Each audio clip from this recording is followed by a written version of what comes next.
What's going on, family? My name is Linda Jeray Morgan, and as always and every week, I'm accompanied by my beautiful wife. Hi, I'm Ratana Morgan. And you are tuned in to the first episode of the year with Living More with the Morgans. Y'all, it's 2026.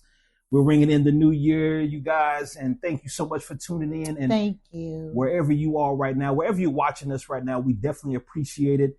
It's 2026, family. It's a whole new year, whole new thing going on.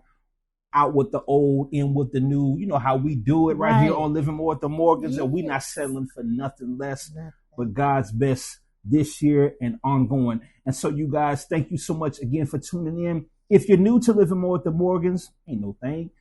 You family. Yeah. And so right now, you know that you can hit us up on all of our social media platforms. You can find us all over. We're on Twitter. We're on Facebook. We're on TikTok, IG.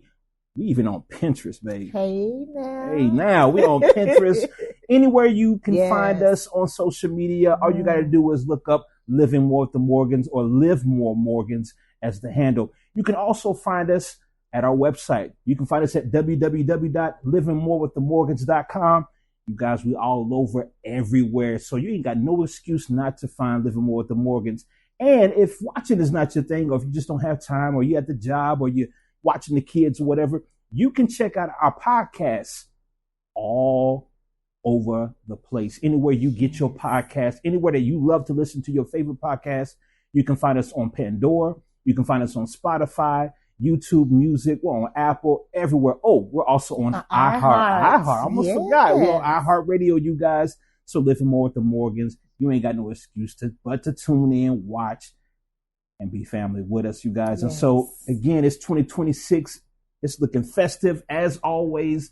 We're bringing in the new year, right, y'all, with the first episode. And we want to keep things off right because I think we got a lot to talk about. And it's hard to do it, you know, babe. It's hard to do it with just an hour of time. We try not to hold you guys too long because we know we can be verbose on here. You know, we can be just talking and having a good time and everything. And we know sometimes people got things to do, you know, but hopefully we're holding you guys' attention and we're holding you captivated, if you will, by the things that we're talking about. And so I just want to make sure that you guys tune in, listen to us. Oh, and if you haven't already, y'all need to subscribe on the YouTube channel. Go ahead, hit that subscribe button, hit that bell icon so that you can get the notifications every time Living More with the Morgans is on the air. So you know how we do, you guys. We're going to go ahead and jump into it. Babe, how you feeling? It's a new year. I feel good. You feel good? Yeah. Okay, you look good. You always look good. You do too. Thank you, baby. Thank you. I feel good. Now, were you trying to mimic me and do the blue? Was that? I pick out our. I usually pick out our. She wasn't supposed to tell y'all. She wasn't supposed to tell y'all. She does a great job with the wardrobe, everybody. No, we do it together. We do it together, yeah. And so we wanted to, be festive with the blue and everything, and it's still kind of wintry now in Dallas, where we at, baby. It feel like we should be in our drawers or something, just thongs and drawers out here because it's been hot. It's hot. It's warm, y'all. It's kind of back and forth. Yeah. And it's got people out here sick. Thank God, we haven't caught any bugs or anything like that. But y'all, we're gonna weather this storm because this Texas weather is man, it's a booger bear. And so we were hoping for some cold weather. We got a little bit, and it just bounced. Yeah. So hopefully this week, and into January, we're gonna have some good weather coming up. It'll be back. And so. Now usually we don't get the cold weather until like February. I don't know why that is. February going into March is when we usually get cold weather. A little bit of ice as well. We'll get a little bit of ice. Yeah, I remember Valentine's Day about 2 or 3 years ago we got ice. Yes, that's true. Yeah. So you guys, hey, it's coming. And also someone has a birthday coming up. Oh snap! Someone is going to be turning 45. Yes, ma'am. Yes, sir. Ma'am. My handsome husband. Thank you, baby. Will be 45 years old tomorrow, and we just give God the praise for all that He's done and all that He's going to do for him in his life. So I just want to say an early happy birthday to you. Thank you. I love you more. I love you more. Can we kiss on camera, y'all? Y'all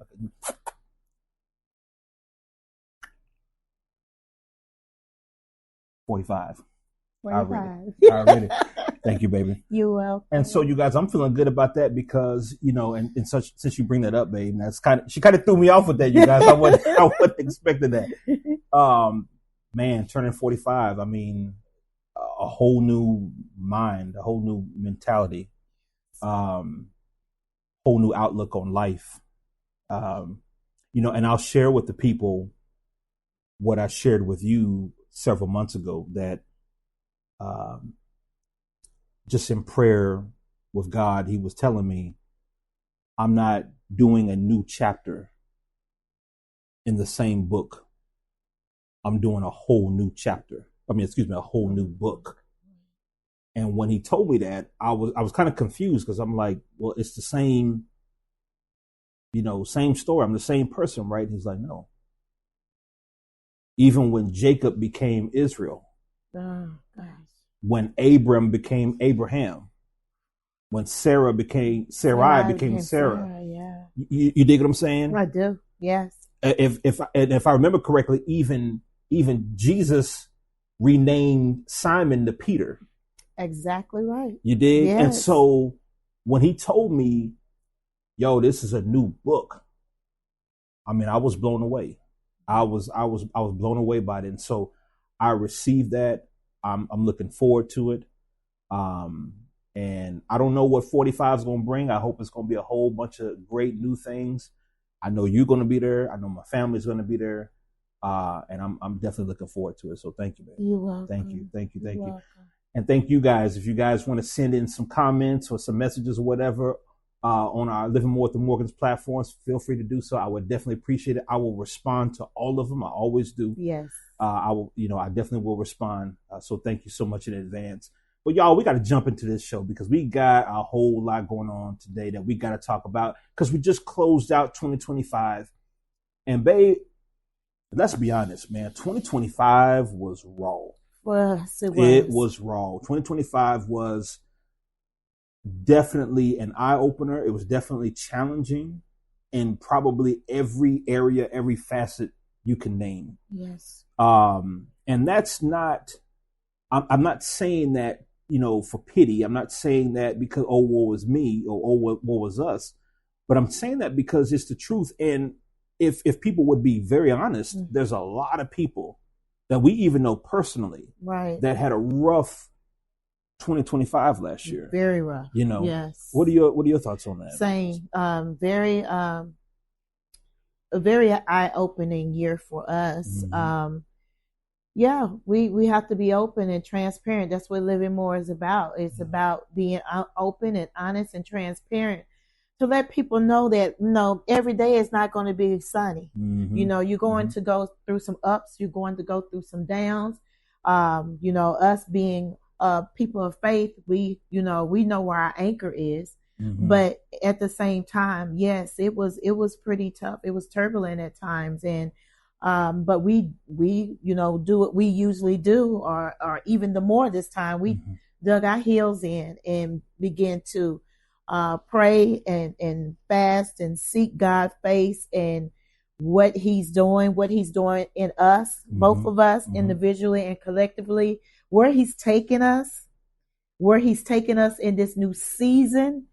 We always talk about a new year, but this is a new season that God is doing. And there's something, and if you cannot feel it, you should be able to.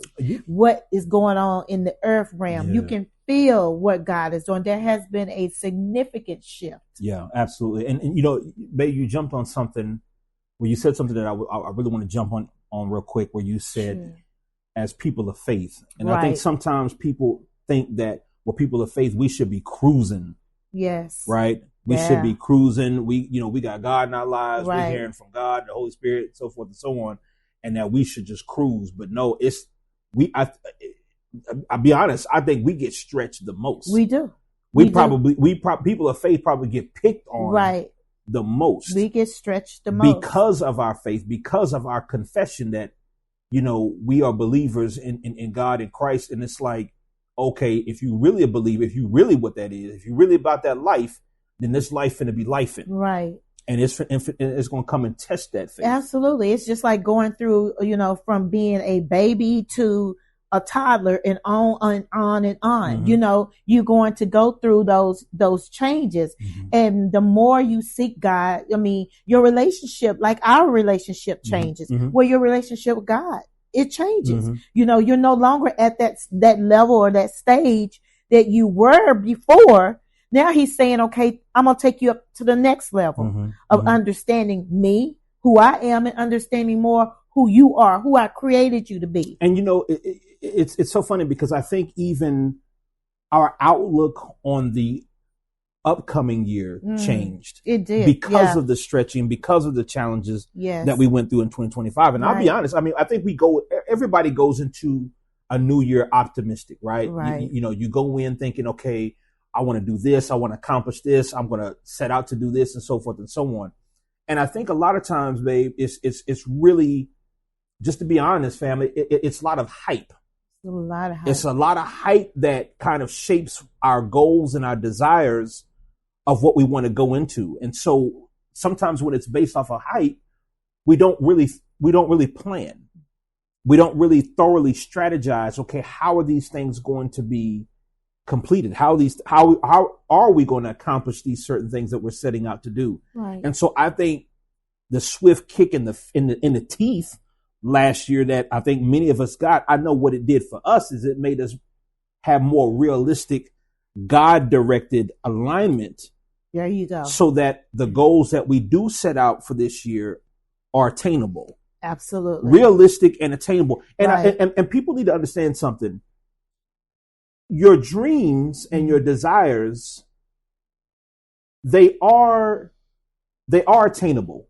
I want people to understand that. But it's up to you to put plans in place and preparation in place so that they're realistic. Right. Meaning that they'll be realized. Absolutely. That's a good word. You dig what I'm saying? Because if not, then it just remains a dream. It just remains a goal. Right. It just remains something that you want to do. So when you set out and you say, okay, man, this year I want to lose 50 pounds.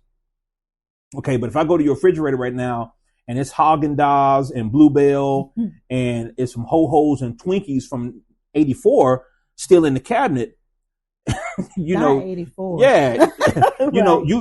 I seriously doubt that goal of 50 pounds is going to be realistic. It is attainable. Right. It has to be preparation. You're absolutely right. You have to prepare for that. Mm-hmm. And a lot of times, like you said, it's a lot of fluff and a lot of hype. And people want, 2026 to be that year where you haven't prepared for 2026 and you want it to be that year of abundance and favor and all these different things. And God says, no, I'm still have you in a classroom because you haven't learned or you haven't acquired what I have been trying to teach you and show you about who I am and what I require from you. A lot of times, okay, the Bible even is clear on that. We can make the plans, but God is the ultimate one that is going to make sure that those plans happen the way He wants them to happen. Facts. Right.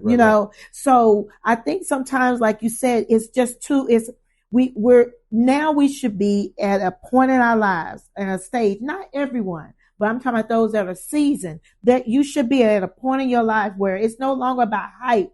This is about you preparing with what? With praying in your word, writing the plans, journaling, doing all the things you need to do and bringing your petition before God. Right, okay. Right. These are the things that we should be doing, not waiting for it to happen and drop in our lap. And I think you're absolutely right, babe. And I think the thing is, and I'll speak on just like, and I don't know how it is in other cultures, right? But in Black church culture, the upcoming new year is always super hyped up. It's super hyped. Right. And so, and we've been hearing it since we was kids. In 2021, God's going to get it done. In 2022, you're going to be brand new. In 2025, God's going to make everything alive. And that's the hype that we get from, a lot of these prophetic words and so forth. And it's not to denigrate the prophetic words that people are getting. I'm not saying that. But what I'm saying is that we get a lot of hype and we get excited and we roll in the aisles and we shouting and we speaking in 18 dialects of tongues. but then we don't put the plans in place and prepare so that we can make those dreams and make those goals reality. Absolutely. And so if you're going to go into the new year, or you came into the new year with a bunch of hype and you're not ready to really sit down and get in alignment, because the thing of it is, it's like, it is funny. I think about this passage of scripture where Christ was about to go to the cross, and he goes and he prays and he's like, and I'm paraphrasing, he's like, yo, Lord, if, take this cup from me. Right. Because he's saying, I don't want to do this. Right. This is hard. This is difficult. Yes. This is whack. I don't want to drink this cup. Right. But then he had to flip the script and get that revelation, like, okay, Lord, but it ain't about what I want. No. It's about what you want ultimately. You want. Right. Right. And so what that means is that even Yeshua had to get in alignment from what it is that his flesh wanted. His flesh was like, yo, I don't want to do this. I don't want to be separated from you. I don't want to drink this cup of sin. I know what it would do for humanity. Right. I know what it would do for other people. Yeah. But to be separated from my Father like this, this ain't no good. So he gets into his feelings for a moment, and then he comes to and says, but not my will, not what I want, but what it is that you want. And so that's what we're going to have to do for 2026 and ongoing. Right. It's not always about what we want, how we want it, when we want it, but getting in alignment, getting in focus with what God is wanting for us, so that he can so that he can be the orchestrator. Right. You understand what I'm saying? He can be the conductor. Right. Yeah. That's the reason why so many times we are all so frustrated, frustrated in our lives, 5 years ago, I thought it was going to happen, and it happened 5, and it happened 10. And then you come to a point in your life and you're saying, wait a minute, maybe this wasn't in alignment with what God wanted for me. Maybe this is not the plan, or maybe I'm not following, okay, what he has for me to do, or the way or the direction he wants me to go. Because there's going to always be tests and trials and things that he has to do in us, because why? We have to be proven. We have to be proven for what he has for us. We have to be ready for what he has for us. You understand what I mean? Absolutely. But you used the word proven. Right. And I think many of us forget that is a prerequisite. We do forget for the dreams that you have, the dreams that you've been given. It is a prerequisite to be tested. Yeah. It is a prerequisite to be proven, right? To be pruned, right? Before you can enter into those things. And I think sometimes we want to, even like Jesus, like he was saying, like, yo, is there a different way we can do this? Right. Right. Yeah, it got to be a better way. It's got to be a better way than getting my teeth kicked in and getting spit on and a crown of thorns on my head. Like, do we really got to do it this way? Yeah. And so I think what we had to learn going into this year, especially coming out of last year, was that we had to learn to get clarity. Yes. We had to learn to make actual plans and prepare. And we had to learn discipline. Yes. Like our prayer life totally shifted this year. Totally. Like there's never been a year that I can remember that I was up at 3, 4 o'clock 5 o'clock in the morning praying consistently, like I was in 2025. Yeah. You know what I'm saying? Like I've done it in years past, but nothing on the level like I did last year, like you had me doing. The same thing with you. Yes. Same thing. You know, and so, and both of us were really being stretched, you know, with our prayer life.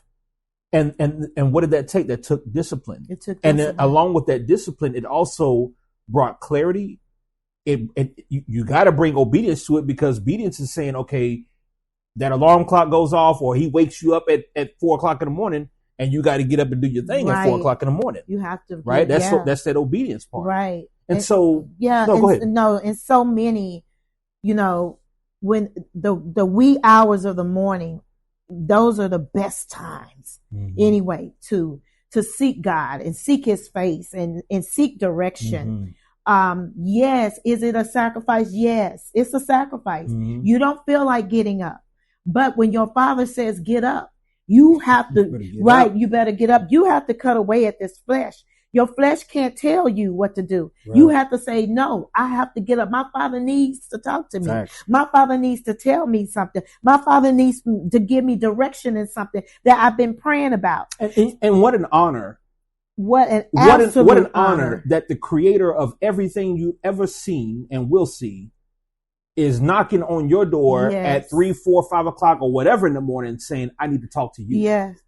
Like who am I that you need to have a conversation with me at 4 o'clock in the morning? My goodness. You understand what I'm saying? And so I think if we look at it in that perspective, is that you got chosen to do this. I think you better get up. Yeah. And you better have that conversation. And I know for us in 2025, there was a lot of things that were stripped away from us because he knew we couldn't take that into 2026. No.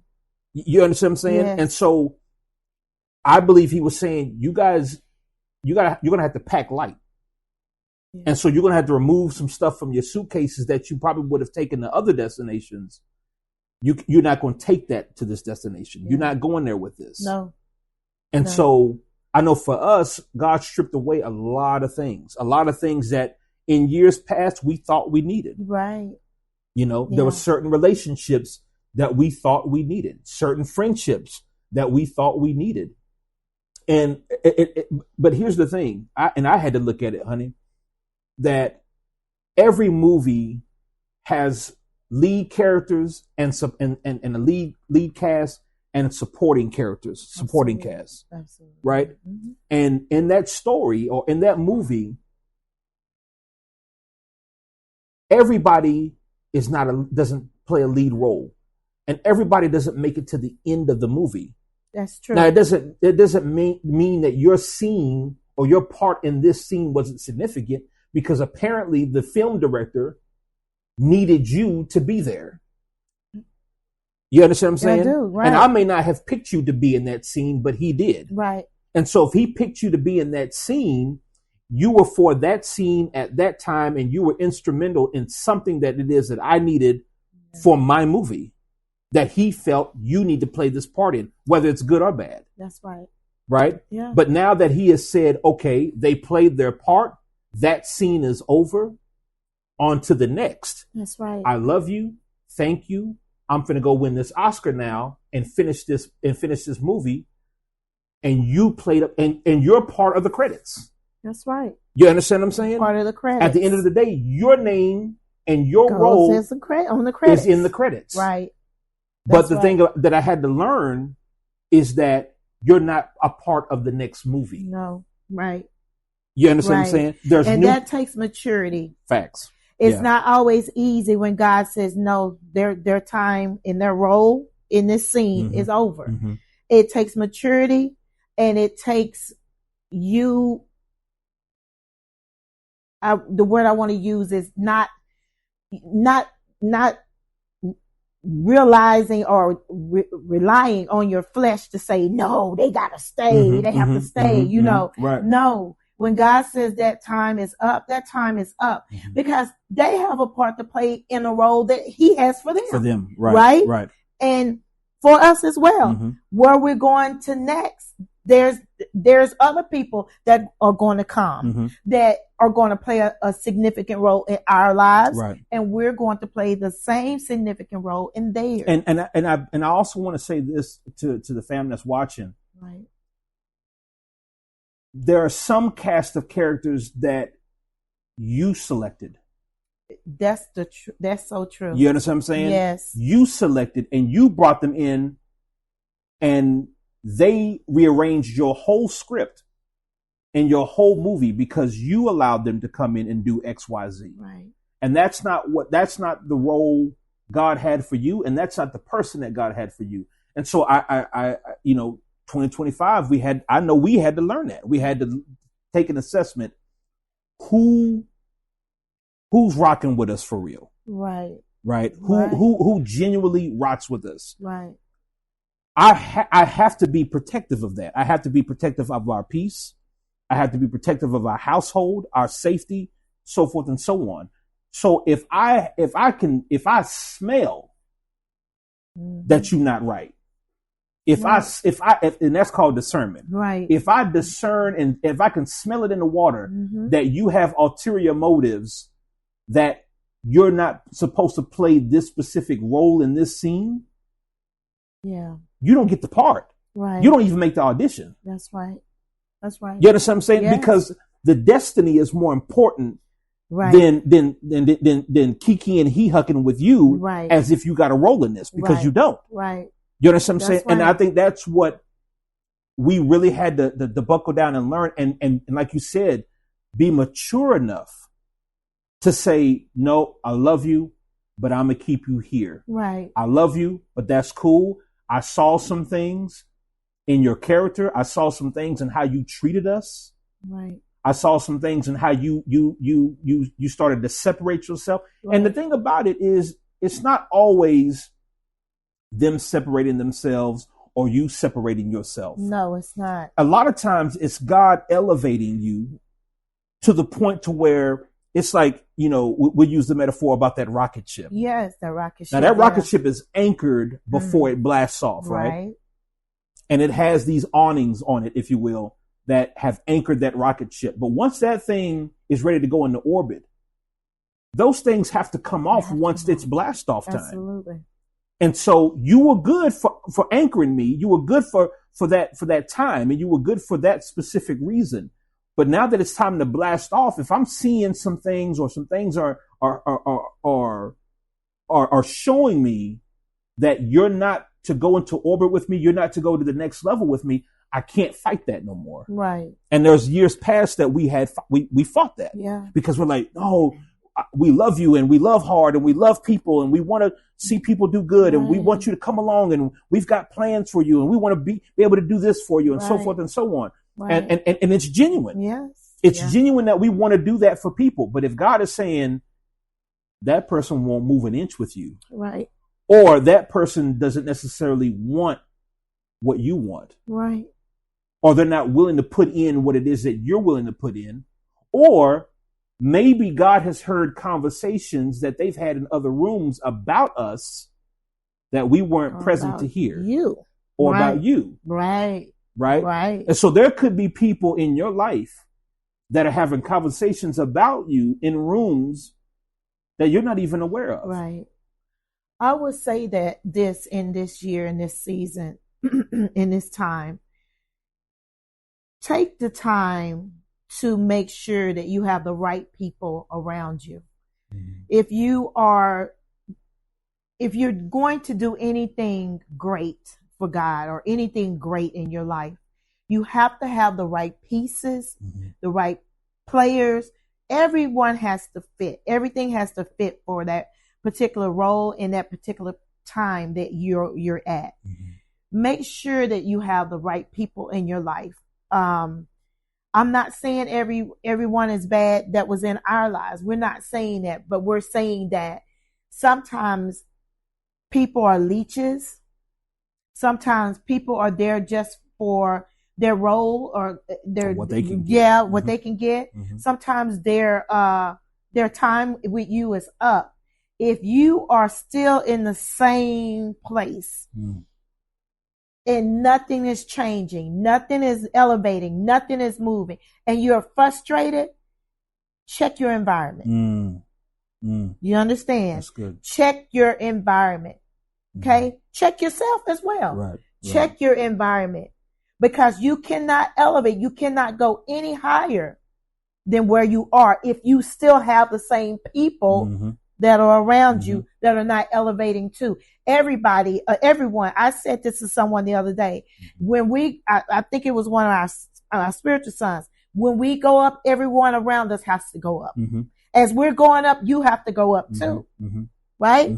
You can't stay here. That's right. Because if you stay here, guess what? You're going to be in my rearview mirror. Not intentionally, but God is saying you keep going. Right.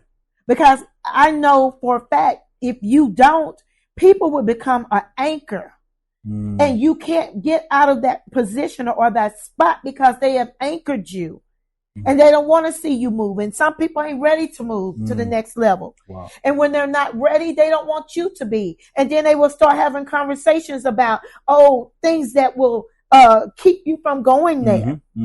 So that you won't get to the next level. Oh, that's too hard. Well, ain't nobody ever done that. Well, that don't sound like something that you should be doing. Well, I know what you said God gave you, but I think you should be doing this because this right here will do this. Wow. When you have that, more than you have someone saying, go for it. I'm right here. You can do it. Right. Let's move. Right. Let's go. I'm right here. If you don't have that, check your environment. Check your environment. It's tight, but it's right, fam. It's tight, but it's right. Don't go nowhere, you guys. We're going to be right back with more Living More with the Morgans. But before we do, we're going to do this commercial break. And just to let you guys know, if you don't know, my wife and I, we are the founders of a digital marketing company right here in Dallas, Texas called Infusion Design Solutions. Now, we've been in business for over 17 years, and we do a little bit of everything from marketing and website development, consultancy for businesses, you name it, pretty much. We've been able to do it over these past 17 years. And so check out this commercial from Infusion Design Solutions, but don't go anywhere. We're going to be right back with more Living More with the Morgans.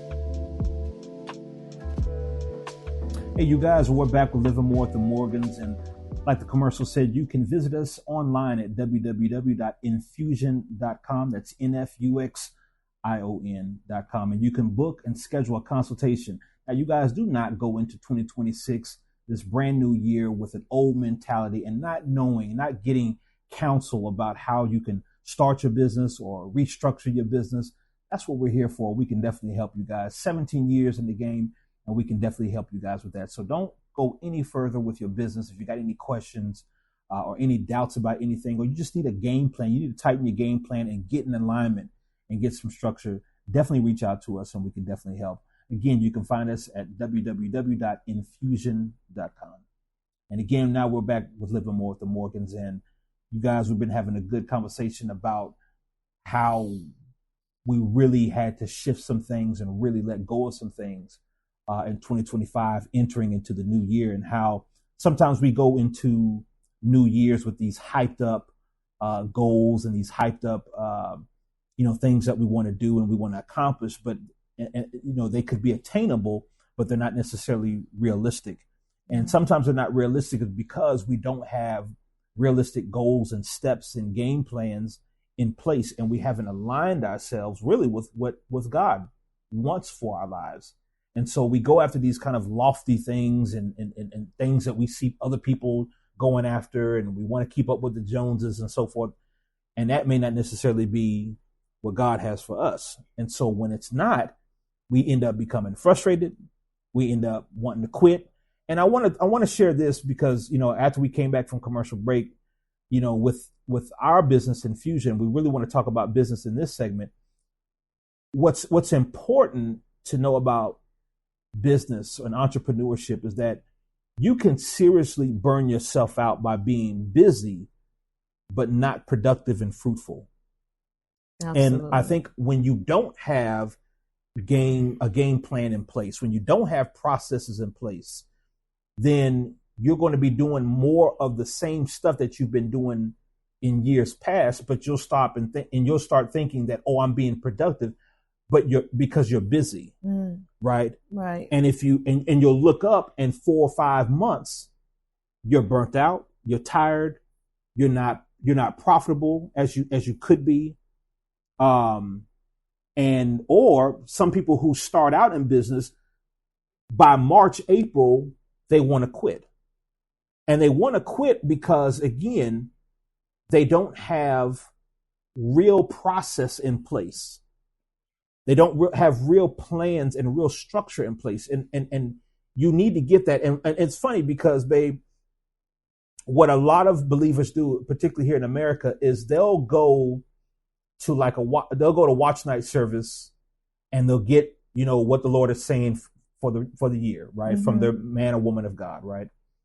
And then oftentimes many will do a 21-day fast right after the new year. Okay. Mm-hmm. And they do that for spiritual clarity and so forth and so on as a reset, if you will. But when it comes to business, when it comes to entrepreneurship, they don't take the time to do what is necessary to restructure the game plan and the processes in place that can lead to a better outcome than what they had previously. Right. So that's the purpose of the fast, is so that you don't encounter the same blockages that you had in years past. Right. So you do that for your spiritual man, but people don't do that same thing for the practical man. They don't do that for the household, right? Right. They don't reset the mind, the body, and the spirit so that they can have a new outcome, a better outcome for what they're trying to put their hands to in the new year. Mm-hmm. And so we'll do all that. We'll get the word and we'll shout on the word and get the prophecies and all this different stuff. And that's great and that's cool. And then we'll fast 21 days or whatever, yada, yada. And that's great and that's cool. But then come March, there's no implementation. There's no implementation. It just feels good. Again, we just talked about that. Mm-hmm. We spoke about this in the first segment. Mm-hmm. It just feels good. God requires you to do something. The Bible says what? Faith without work is dead. Being it alone. Yeah. Right? Yeah. You have to put in place what you've heard. If you've gotten a word and you know that word applies to you, don't look around and say, I wonder who he's talking to. He's talking to you. Right? He's talking to you. Right. We are so good at wanting something to feel good for a moment, but it's going to take work. It's going to take work. You can't just say, he preached it to me. It's my word. Now I'm just going to keep the word. We're so good at starting. We're so good at starting. Oh God. We're so good at starting.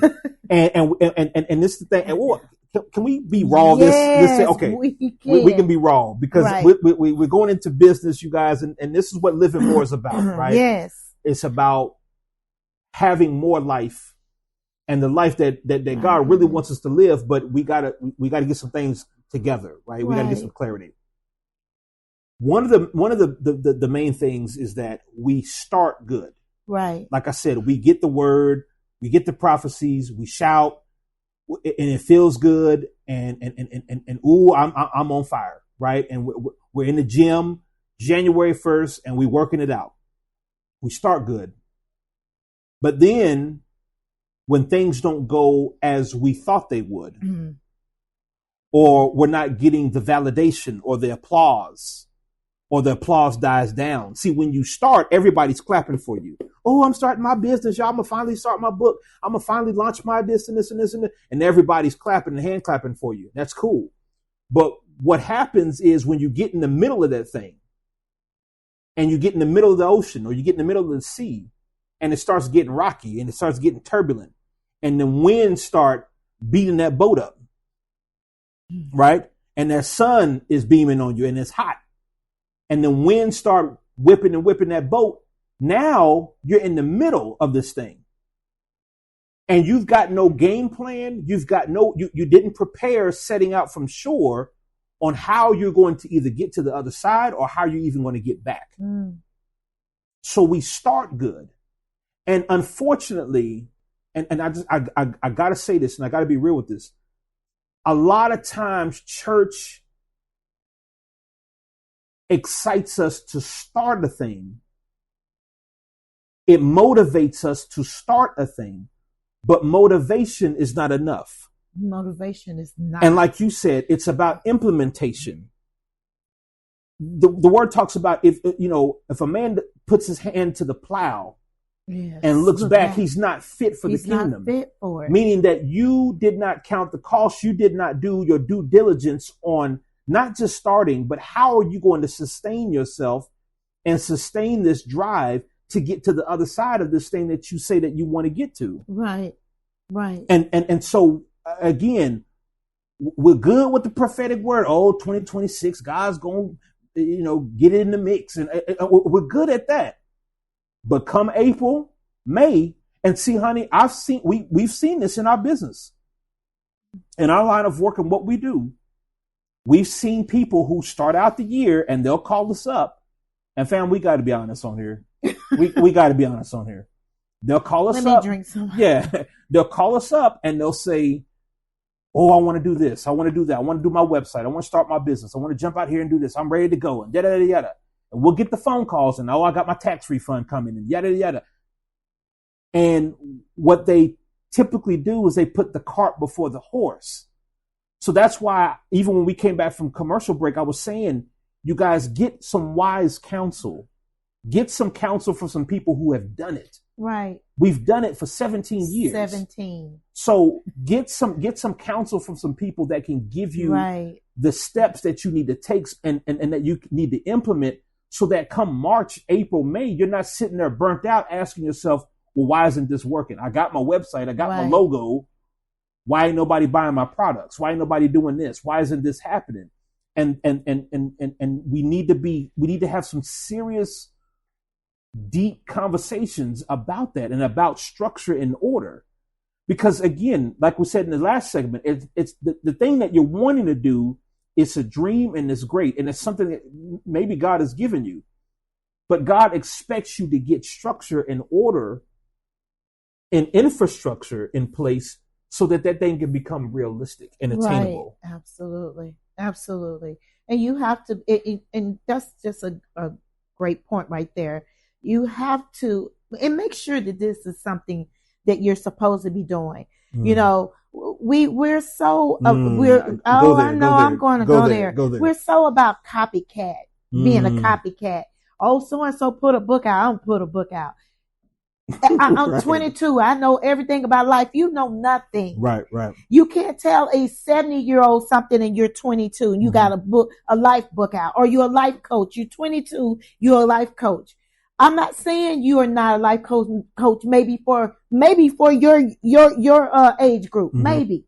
But I'm saying make sure that this is something you're supposed to be doing. Yeah. Because if it is, you won't be burned out as quick as you as you're saying. Yes. If you are in alignment. Now, let me say this. I want to say this. Yeah. I know you do, but let me say this. I'm not saying that it's not going to be trying at times. Right. There's going to be times you're going to be tired. You're going to be frustrated. But if it's to the point where you are looking for the applause and the validation of other people, then you are totally out of line. Because if you're looking for that is not going to keep you going forward. That's not going to sustain you. In it. It's Absolutely. Not going to sustain you. You don't say in something I can if I be raw here, you guys. You don't stay in something for 17 years built off of the applause of people. No, you do not. You don't stay in a marriage that long. Right. Built off of the applause and off of the validation of other people and the flattery of other people. Right. So, I got to jump on what you said, though. Oftentimes, again, we start good, we don't finish. And you said because a lot of times we're looking at what other people have done and we say, oh, I can do that too. Right. That's making money. That's making money right now. That's making money. That's hot right now. So I'm gonna jump on that trend. Oh, that's the Bible talks about in Proverbs to be weary of get rich quick schemes. And so a lot of times people want to jump on the bandwagon of what's hot, what's trendy, what can make me some quick money. Quick money gets spent quickly. Because now you got to keep making that quick money to keep some money. Right. But you're spending it quickly to get more money. Right. And so you never have enough. You never find yourself really sustaining yourself because it is what it is. It's a trend. It's a trend. It's a fad. Right. And so then they end fast. And they're meant to end. They're meant to end. A trend and a fad is meant to end. Right. Its intention is to end. It is. And so what happens is we jump out here and we want to do what we see John and what we see Shamika and Bonquisha doing. And we want to jump out here. Now I want to sell some jewelry. Yeah. And I want to do this and this and this. And then you wonder why it's not working, because your why was skewed. Right. The why you got into it is skewed. Why did you want to go into real estate? Right. Because you saw this if it was already based on comparison, if it was already based, I'm not talking about inspiration. Hear me well. Right. Because you can be if I'm a child and I sit in the cockpit of an airplane and I'm watching that pilot fly that plane and push those buttons and everything, I can be inspired to become a pilot when I get older, because he genuinely inspired me to do that. Right. You understand what I'm saying? Right. But if I'm 40 years old and I'm looking at this pilot and I got something in me that is not motivation, but some kind of angst or some kind of comparison or some kind of envy, then me now wanting to become a pilot when I've been an accountant all my life, right, or I've been in, a store clerk all my life, right, then I've got to check my heart. Why do I want to become that? Right. That's right. Right. You understand what I'm saying? Am I called to become right, that? Or are you called to become that? And usually, I had to learn in my life, what is your passion? Mm-hmm. What is it that you would make money? What is it that even if you did not make money mm-hmm. at it, mm-hmm. you would still do it? Mm-hmm. I'm a personal trainer. Mm-hmm. Mm-hmm. I love volleyball. I'm a sports fanatic. I'm an athlete. Mm-hmm. That's me. Mm-hmm. Mm-hmm. You understand? Mm-hmm. That's me. I'm a business owner. Mm-hmm. These are the things I saw entrepreneurship when I was growing up with my parents. Mm-hmm. Mm-hmm. These are the things that I love. I love music. Mm-hmm. You have to find what it is that God put in you that draws you. That thing right there, the Bible says, will do what? It will make room for you. The gift that you have. The gift. Not the trend that you follow. Right. Not the influencer that you follow. Right. But that's not going to make room for you. No. Not your life coach that you're up under. No. Not your pyramid scheme that you're a part of. No, that's not what's going to move you. Right. What's going to move you is your gift that God gave you. So now you got to go back to the why, fam. And so we're saying this because, again, we start the year off making all these promises and putting all these plans, and we buy stuff that we really don't even utilize. I've seen it 17 years. Where people they come to us, and what they'll do, let's be honest, and we're saying this in love, fam, but we're saying it so that it can be corrected and shifted. Right. And that you don't make the same mistakes that others have made or that you've made in years past. Right. What happens is you'll spend money somewhere, you'll go get a Wix website or something, or you'll go get something that you really don't understand, and God told me to do this. We hear it all the time. God told me to do this. Okay. And you go spend money. You don't have a plan. You don't know how to utilize the thing that you've purchased and all this stuff that you've purchased. You don't know necessarily what it does, but you've just been told that you need to get it and that you need it. Right. Then you're defeated. That's year one. You come around and you get a prophetic word at the end of the year. And now you're motivated and you're hyped. I'm going to start it again. And so now, I'm serious this time. And you go and spend more money. And then you come to a professional and you spend money. And that professional is sitting and listening to you talk. And that professional is saying in their minds, they can tell if you're serious or not. Now, if someone truly has your best interest at hand and is not just trying to make money, they're going to help you get a game plan for what it is that you said that you want to do. And now you're ready to spend the money. Now you got your tax refund and everything, blah, blah, blah, blah. And you jump out here and you want to do this. But you don't have a plan.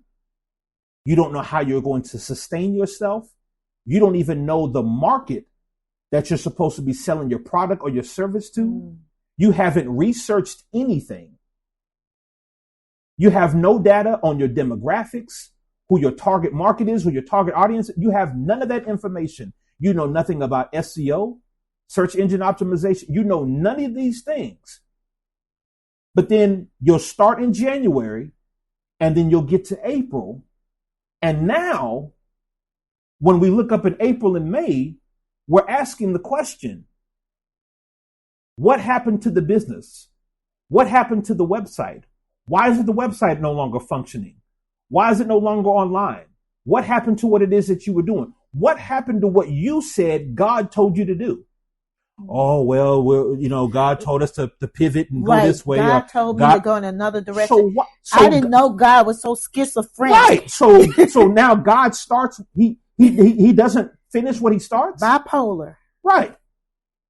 God doesn't finish what he starts is basically what you're telling people. The reason why we're saying that because we did that. We did it. Absolutely. We were, God done told me to go in a different direction. Mm-hmm. God didn't tell you anything. Right. This is what you're telling yourself. You're doing this. Right. And and guess what happens? Like you just said, we spend unnecessary money. Mm-hmm. We don't have a plan. We don't study what we said we're interested in. Mm-hmm. Oh, this is what I'm going to do.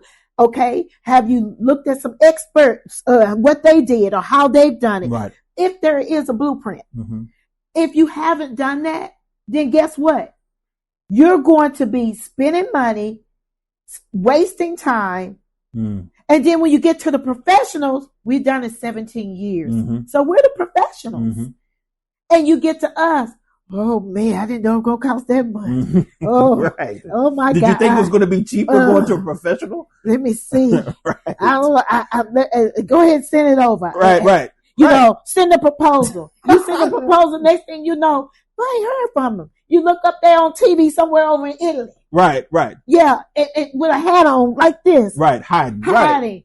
Why? Because you didn't count the cost. And we're saying this, fam, because we've done it. Yes. You know, and we're laughing and we're making light of it. But we've done this, and we don't want you to go through another year of frustration. Yes. Because you didn't count the cost and you were not ready to venture out and really do this thing like you want to. Boy. Yeah. And so like you said, babe, people will say, oh, I'm ready. Okay. And then we send that proposal or that estimate and we don't hear back from them. Well, did you think it was going to be cheaper now that a professional is doing it? Come on, y'all.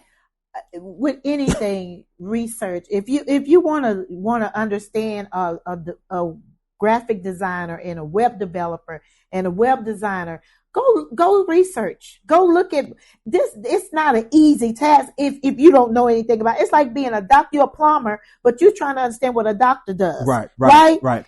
You don't understand. There's professionals for a reason. There's professionals for a reason, and if they know their craft and they know what they're doing, then that shouldn't be something, once you research and you understand and get an understanding, that shouldn't be something that you were like, oh, I understand now. I didn't understand before. You should understand. And I think along with that, you want, and all you're getting an understanding. That's right. You dig? And everything that you do, get an understanding of how that works. The Bible says that my people perish for lack of what? Knowledge. They don't gather the knowledge. They don't gather the materials. They don't get research first. Right. And so you'll start out and, oh, I'm ready to go. And you got motivation, but you didn't get the materials and you didn't get what was needed. One thing I find, honey, that is, and since we're on this topic of entrepreneurship,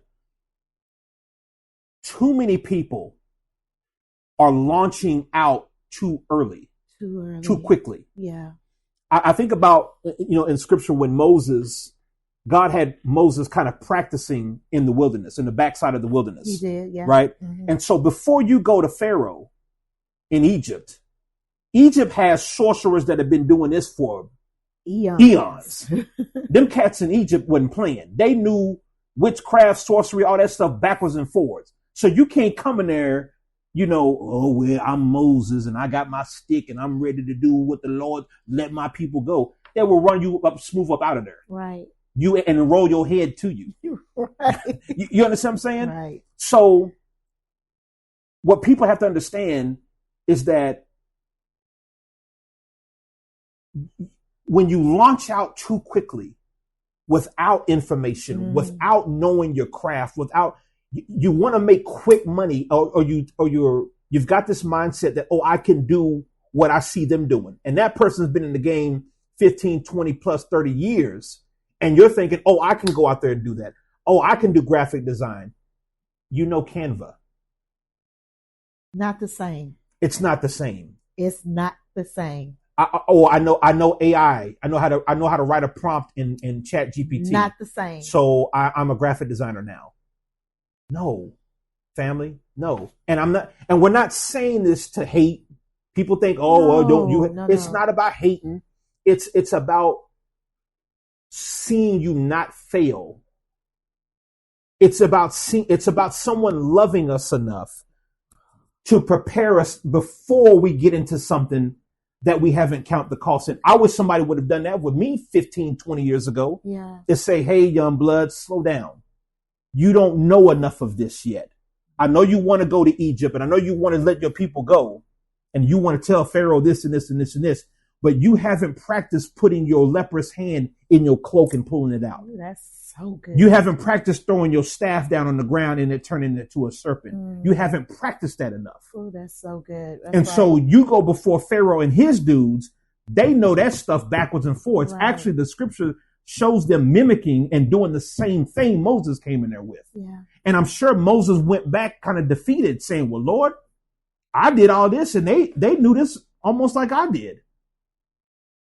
He would have been crushed and discouraged even the more. You send 10 plagues and none of them free the people.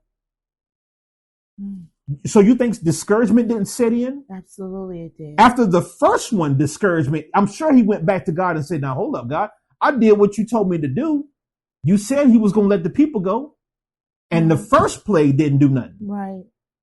Because we've had failed businesses. Exactly. We've had failed businesses. We didn't research enough. We didn't count the cost. We didn't get an understanding. And then we've had failed businesses. And then you launch out too quickly. And we launched out too quickly. And you want to make money too quickly. Or you want to say, hey, I'm excited and I'm motivated and I want to jump out there where the sharks are. And you're not prepared. And you know what, family? Babe, I got to say it this way. You're probably not good enough yet. Right. Most of us are not. And most of you are not. Your product is probably not polished enough yet. Yeah. That's right. It's just not polished yet. But you guys, there's so much more we can talk about. And we're going to keep the conversation going. Don't go anywhere. We'll be right back with more Living More with the Morgans. Stay tuned. All right, you guys, we're back with more Living More with the Morgans. And you can experience Lingerie, which we are the creators of Lingerie. You can experience it by going to www.lingerie.com. You can shop right there, and we ship worldwide, you guys. And so definitely log on, visit www.lingerie.com, and we'll get that to you. And so thank you so much, you guys, for returning with Living More with the Morgans.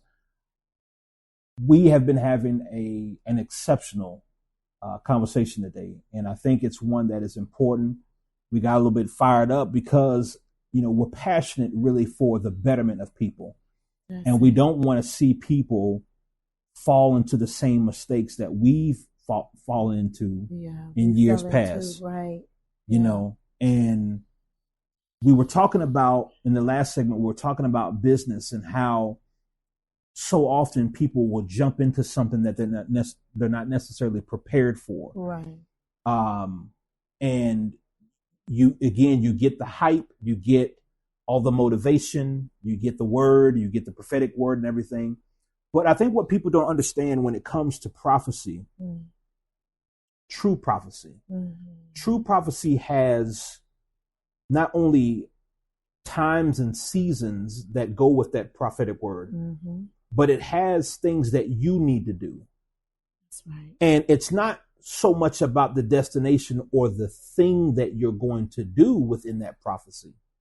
It's more about the character building that God is doing in you.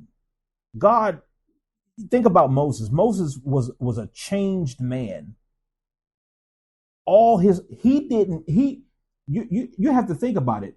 He didn't get back to Egypt like he was in his 80s. Yeah. So from the time when he's 40 years old and he escapes Egypt because he's killed a man, he's a fugitive. Right.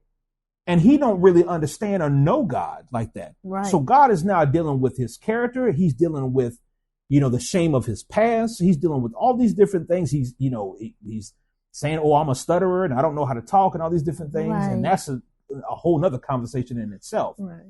And so he doesn't have the confidence, basically, as an older man, to think, now I got to go back before Pharaoh that I don't know. This is not the same Pharaoh that I grew up with. Mm-hmm. This one is more harsher, even more stricter than the one that he had grown up with. And so now he's having to go back, and he doesn't understand everything about God. He doesn't understand everything about himself. He doubts himself to the point where, let Aaron be my spokesperson. Right.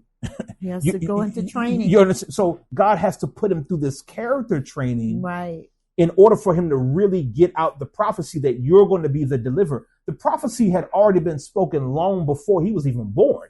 Yeah. That a deliverer was coming. So God has said, in the womb, I called you, fam. Right. I called you in the womb. So I already know what you're going to do and what you're going to become. But there's that character building stuff that we kind of shy away from. Right. And it's necessary. And we think we can bypass that character thing, and we can't. And so along with that, when he's building the character, it's always God is a God of intention, his original intent. Right. And so he's always going to come back to square one with you. What is the why? Why are you doing this? Why are you going into real estate? Why are you wanting to open this store? Why are you wanting to write this book? Right. He's always about the intention. And the intention is a focus on the character. So when you ask the question why, it's a character thing. Why are you doing this? And if he sees any kind of jealousy or envy or comparison, then he knows you're not ready yet. Mm. And if he sees, and I'm going to say something, babe. If he sees the willingness to cut corners and not do it in excellence, then that's a clear indication you don't want it his way. You want it quick, you want it fast, but you don't want it his way. His way not only requires character, but his way requires excellence in the execution. Now, notice I said excellence. People think excellence means to do it without mistake. Excellence doesn't mean without a mistake. No. Excellence means that you're willing to make the mistakes so that it can become excellent. That's so right. Does that make sense? Oh, yes. Oh, yes. And so I want people to really understand this going forward, because we've approach things the same way. And we're excited and we're shouting and we got a prophecy and the man of God said this and I turned around 12 times and the Lord gonna do it. But you have the same system and you have the same mindset and you have the same stuff in place that you did years past. Right. And you're going to get what you've already gotten. Right. And you're going to be disappointed by March because you didn't shift and change the systems. You didn't change your approach. And you were willing to cut corners on what you said God gave you. Yeah. And you didn't change this, the mindset. The mindset. Right. And the mind and the heart are so linked together. Are linked. And so if your heart is mediocrity, your mind is going to say, well, that's good enough. Yeah. Hear what I said. If your heart is already saying, is already got a posture of mediocrity, then your mind is going to tell you, well, then that's good enough. Right. You need to read up on Bezalel. Mm-hmm. Mm-hmm. Mm-hmm. Yeah. You need to read. Go. I'm not going to even say where it is, where he is in the Bible. Google him. Bezalel. I'll share this since you went there, and I love that you went there. A lot of people think that Moses was the one that built the tabernacle. I was going to say that, but I said you did right. A lot of people think Moses built Moses got the blueprint. He got the blueprint to build the tabernacle. Right. Bezalel was a man of excellence, a man who had a spirit of excellence. He is one of the first in the Bible where it talks about God's spirit being in a man. Right. He's one of the first. One of the first. If not the first. Right. And he had a spirit of creativity. Right. He was artisan. He knew how to do multiple things very well. And Bezalel had people work under him that you couldn't cut no corners with Bezalel. Right. Why? Because he was doing God's work. And he was doing it under the direction and with the blueprints that Moses, God's man of God, God's prophet, was giving to him. So when you say that when you say you started a business or it's a kingdom business, but you're cutting corners or you're going the cheap route, how can it be God's business? Because when God created this earth, he did it in excellence. He did it in excellence. He spared no expense. He's the first artisan. Right. He spared no expense at what he. You can look up in the sky right now, and if you can count the stars, they're innumerable, incalculable. Yeah. Right. Planets that we haven't even seen yet. Absolutely. And they're just flung up there and we don't know. Science calls it dark matter. Science calls it gravity. You can't explain gravity. You can't explain dark matter. But God made this planet red, Mars, for a reason. Right. He made Venus yellow for a reason. Right. He made Neptune blue for a reason. Right. All of those things are his handiwork to show us what excellence looks like. Right. The oceans. Wow. And how they don't overlap the shores of the beaches and stuff. Right. How the oceans know how to stay in their place. Right. How the seas know how to stay in their place. Right. And how God uses the gravitational pull of the moon for everything on earth to stay shaped as it is on earth. That's a God of excellence. So when I look at your business and I don't see any plan, when I look at your business and I don't see that there's any forward-thinking, creative, innovative steps and concepts on how it's going to come to be, then I really have to question, is this a God thing? Now, you may say, oh, I don't know how to do it all. Right? Of course. And there's nothing wrong with that because you're going to need God to do it. Right. Right? That's right. But God will send people who know how to do what it is that you don't know how to do. And be open Moses, and teachable. Yeah. Because if Moses is going to be ornery and mean and say, well, God gave me the blueprint, then he doesn't need a Bezalel. Right. But he needed a Bezalel and he needed the team of artisans that came up under Bezalel. Right.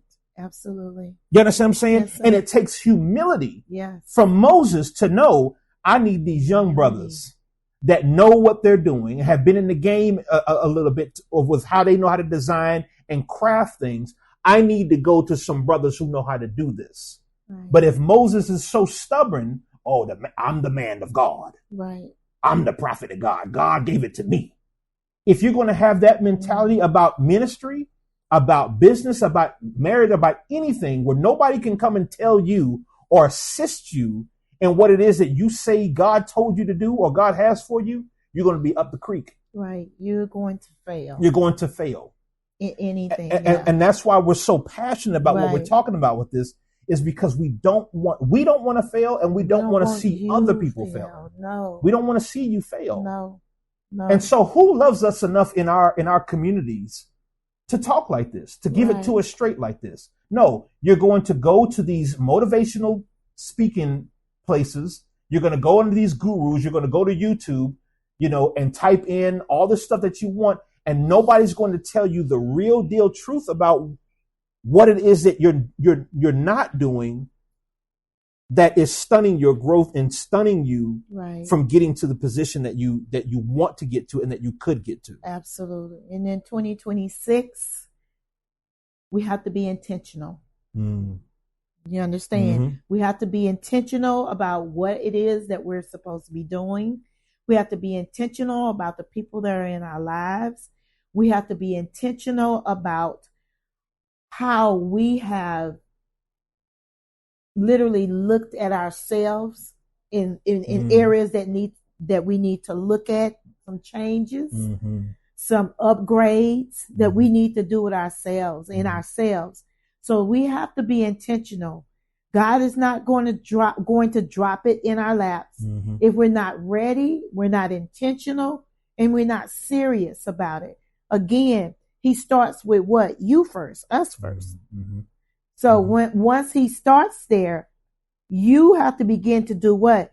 Have to write out the plans. Right. Be ready. Have that preparation. That preparation is just as important as prayer. It is just as important. Prayer, they go hand in hand. I was just going there. Yeah. Prayer and preparation is like two fists in a boxing match. That's right. If you come in that boxing ring with just one fist, you're out of there. You're done. Yeah. But if you come in there with both, prayer and preparation, you can win the match. Match. That's so right. Does that make sense? Absolutely. And so, family, again, it's not to negate the prophetic words that have gone out there. No, that's not about. It's not to tear that down. It's not to even question it. But if you're not getting preparation, if you're not getting the practical along with the prayer, if you're not getting preparation along with the prophecy, then you're going to waste years asking yourself, well, when is the prophecy going to happen? When is this going to take place? I'm praying, I'm doing this, I'm doing that, but you didn't prepare for it. I'll say this, and we got a little bit of time. I've always thought about, when David got the prophecy from the prophet Samuel that he'd become the king. Oh, yeah. And how David went back, got the prophecy, and got it in front of all of his brothers and his entire family. Right. I can imagine what the room was like after the prophet Samuel leaves. And now all these grown big old brothers are looking at their baby brother, the scrawny runt of the pack, and looking at him. And now they're all thinking in their heads, he's going to rule us. Right. He's going to be king. Especially when Samuel came in and said, nobody sit down. Right. And nobody sit down. Yeah. Until I find who I'm looking for. Right. Nobody sits down. He wasn't even considered.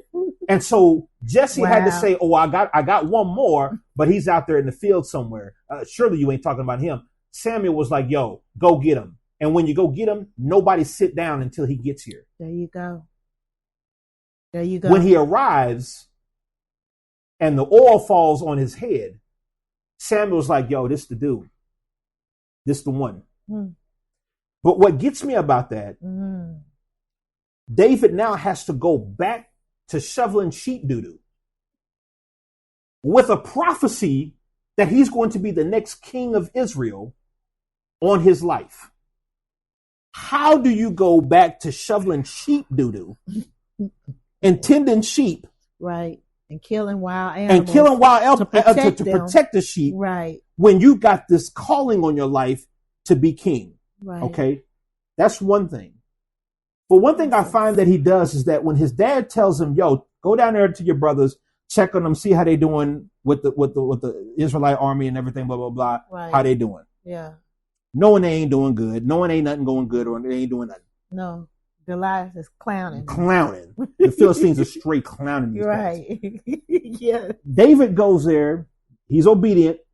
Takes a slingshot, 5 smooth stones, knowing his brothers ain't doing nothing.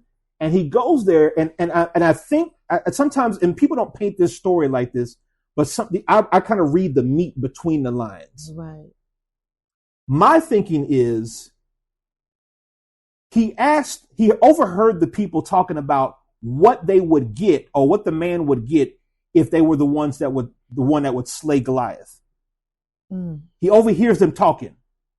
And they're talking about, well, I mean, they'll be exempt from the taxes, and they'll have the daughter's hand in marriage and so forth and so on. And they'll sit at the king's table, whatever, yada, yada, yada.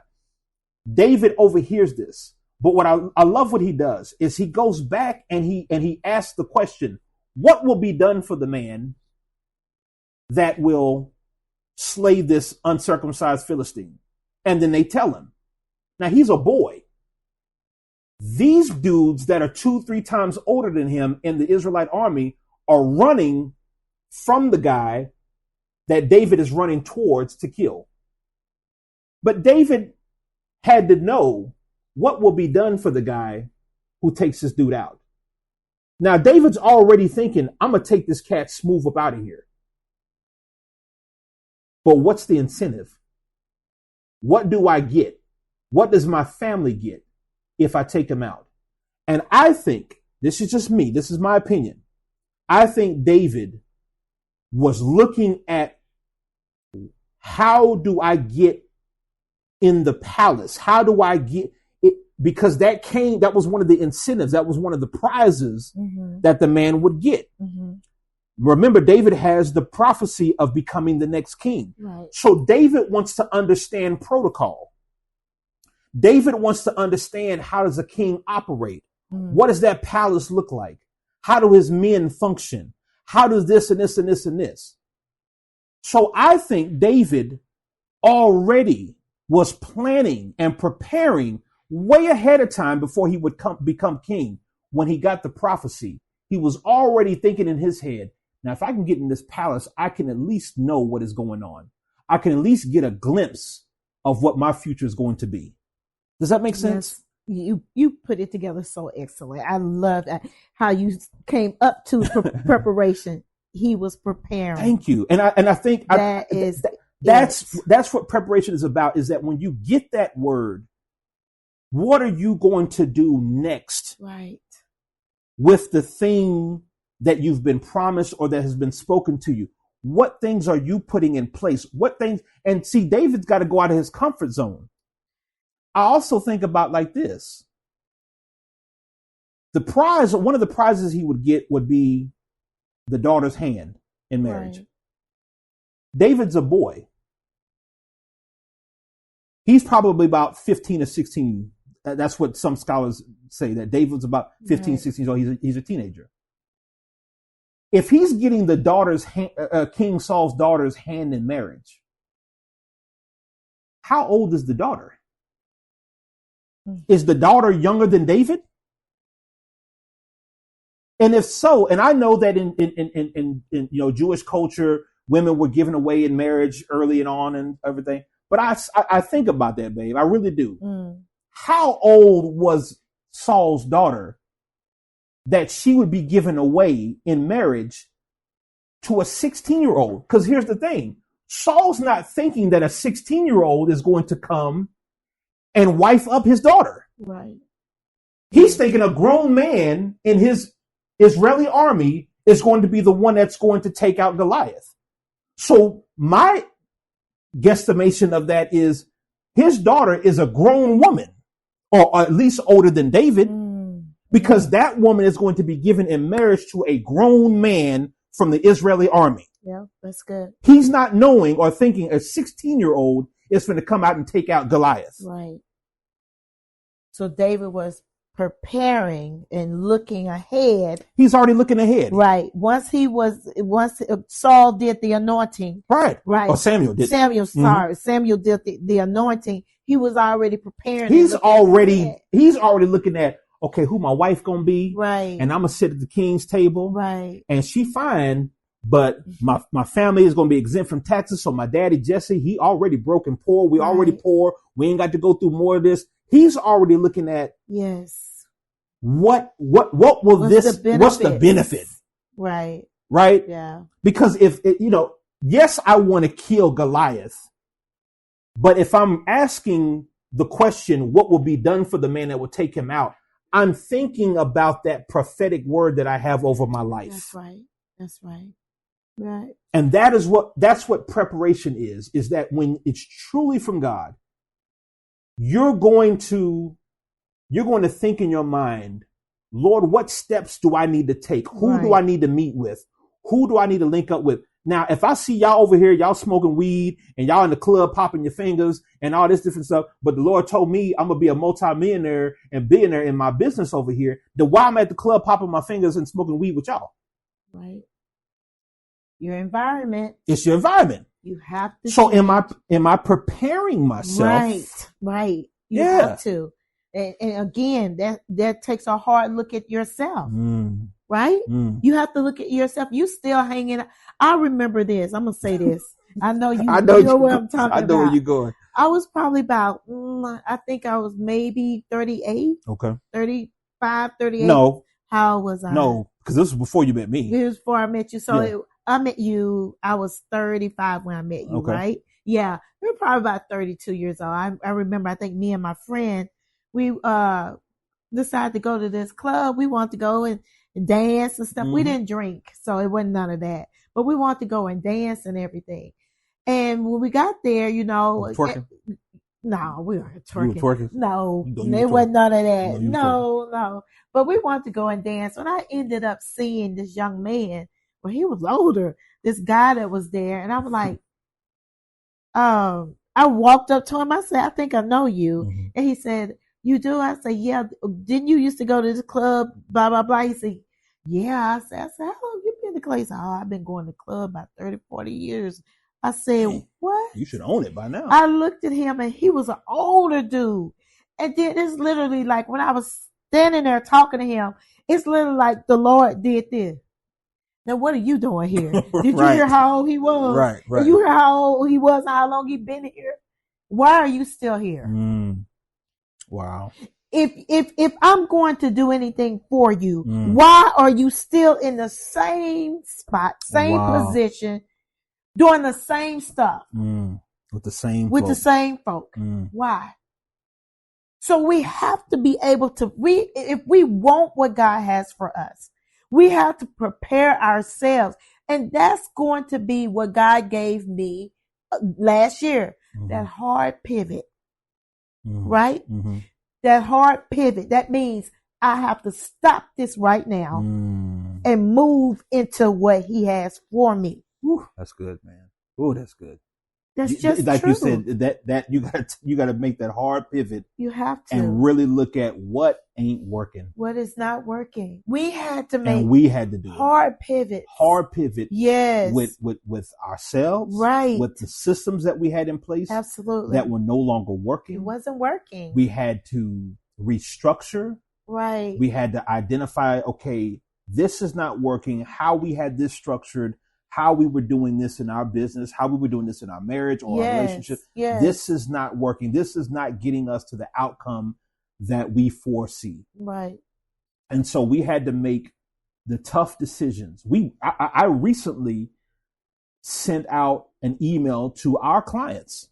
Right. That basically said, and I didn't just drop this email. I had written, several correspondence last year, letting them know that at the turn of the year, this is going to happen. Yeah, our business is taking another direction. Because we're taking another direction. Right. And so our scope has changed. Our scope has changed. Now, everybody's not going to be pleased with that when you change and you shift and you pivot. It's business. But here's the thing. and it's business. But here's the thing. People are okay with it when it's advantageous to them and their thing only. But if I'm hurting, do you not care that I'm hurting? Right. You understand what I'm saying? Right. If we're suffering, but we're still providing you with how we used to do it, then you want your thing the way you want it because we've always done it this way, even though it hurts us. Right. Even though it's not profitable for us. Right. No. And so we had to make the tough decisions in business. You have to make the tough decisions in your relationships or in your ministry, right, or in your business or in the things that God has told. See, God is more concerned about you protecting the thing that he gives you. Absolutely. Right. And so if you don't protect and shield the thing, then he's not going to do that for you. No. You have to make that initiative. You have to say, Lord, if you've given me this, I'm going to protect this. And sometimes protection looks like pivoting. It is. Sometimes protection means saying no what you used to say yes to. Right. Right. Sometimes protection means I'm not going to cut corners, even though it could be quicker, even though it could be more profitable. I'm not going to cut corners because I have to keep and maintain integrity in the thing that I'm doing. And not everybody's going to like that. Not everybody's going to be in agreement with that. And you have to be okay with that because it's what he gave you. Right. So what it may look like in 2026 may not be the same way it looked like in 2025 or 2024. Right. Why? Because God is a moving God. God he's a living God. Right. So because he's living, that means he's active. Right. And he's morphing and he's changing. Right. Now God stays the same. He's consistent. Right. He's stable and consistent, but he's still living.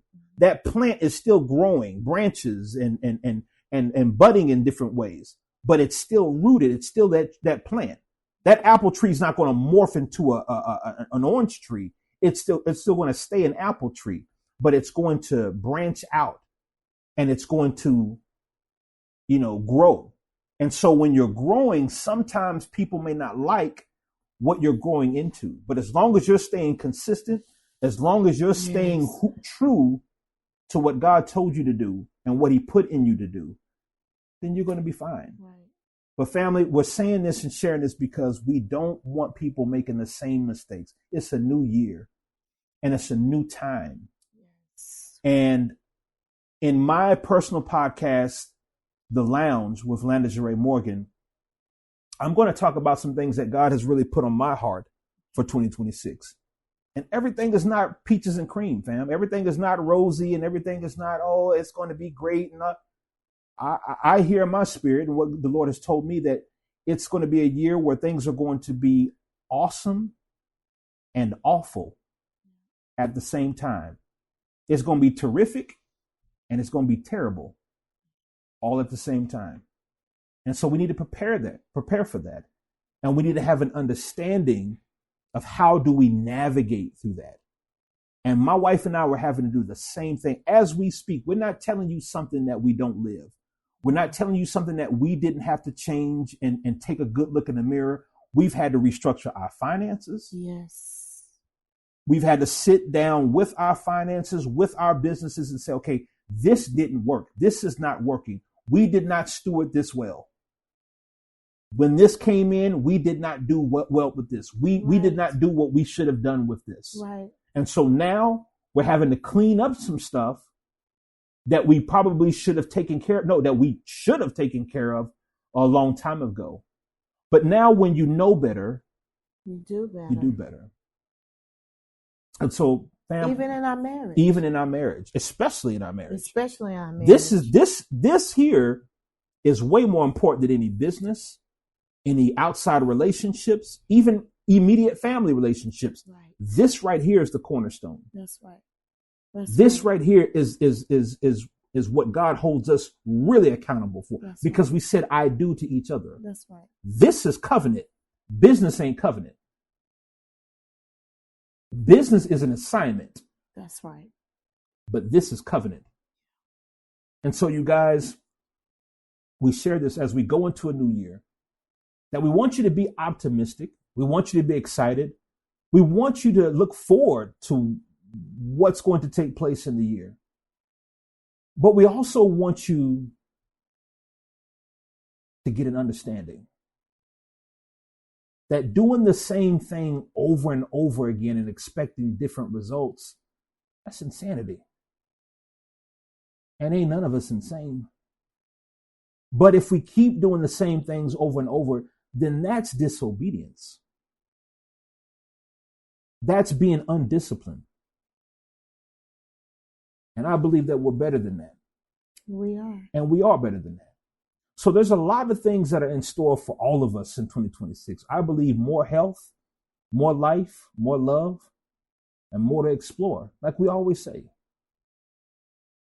But until we put the pieces in place and the plans in place and begin to truly prepare for what it is that we believe God is going to do in our lives, we won't see it. And it'll be another year like years past. We may have a little success here and there, but we won't fully realize our potential, our greatest potential, and see our dreams really come to pass and be realized like they could be. You guys, if you enjoyed this, please share with your people. And don't forget, hit that subscribe button on our YouTube channel. We want to see you every week right here on Living More with the Morgans. Until next time, you guys, be blessed. Be blessed.